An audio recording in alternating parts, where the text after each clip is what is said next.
تم اپنے پروردگار کی کون کون سی نعمت کو جھٹلاؤ گے؟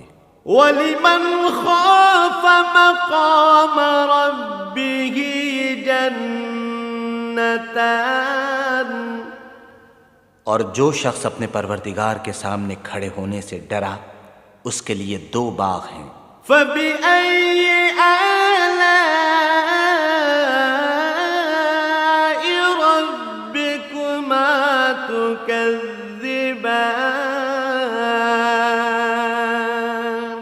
تو تم اپنے پروردگار کی کون کون سی نعمت کو جھٹلاؤ گے؟ ذَوَاتَا أَفْنَانٍ،